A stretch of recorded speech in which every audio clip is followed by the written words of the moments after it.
Let's go to part of Julia Gillard's speech now on the opening day, and then it falls to you people to interpret it. Here it is. Friends, this is the Labor way. This is the Australian way. We follow it simply because we are us. OK, what's the charitable interpretation? Defeating the previous supposition that toys were us. Exactly. How's it spelled? Is it spelled with a high, inverted R? I don't know what she was attempting to say there. I mean, I literally thought it was a slip of the tongue, and I checked the speech, and there it is. And we all wanted to get her to autograph the speech just on that passage. I don't know what she thought that would mean to anybody. I don't think it means anything. What did you make of the speech overall, though? Annabelle? Annabelle liked it.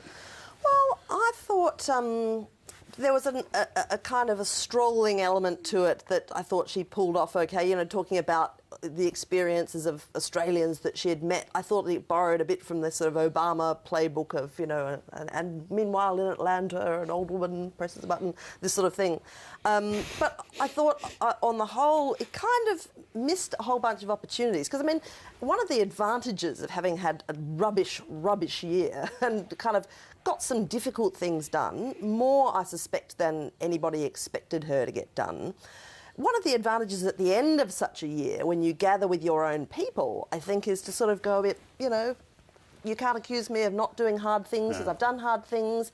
And, you know, she would have got a bit of a round of applause for that. And I think it was also an opportunity to be a bit gracious to Kevin Rudd, which, you know, I think the opposite of which occurred. And I think that was a bit of a bad look too. So I think there was an opportunity to marshal support, to kind of just get a bit of a pat on the back, and it didn't really happen. The speech was written with the intention of telling the government's story from the government's point of view, because one of the problems for Julia Gillard is we hear about the government largely from the opposition's point of view, and that is, you know, the succession of failures, even though they weren't failures. The BER was one of the greatest economic stimulus programs in Australia's history, and it worked and is working brilliantly. But the opposition tells the story, and it's a complete catastrophe.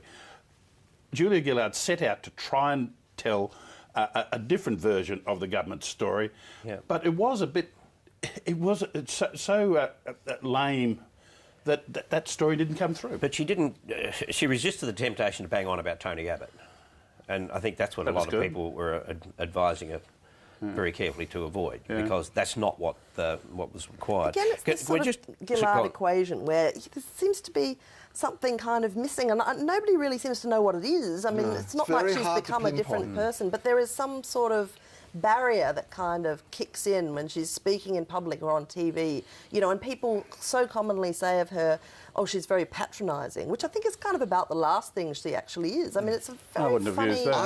I think she has a problem working out what's in people's heads. She knows the policy, she knows the workings of government, she's a sensational negotiator, she's a great political technician, but I don't actually think she really knows what's in people's heads. And great speech makers pluck things out of people's heads. I agree with that. Yeah.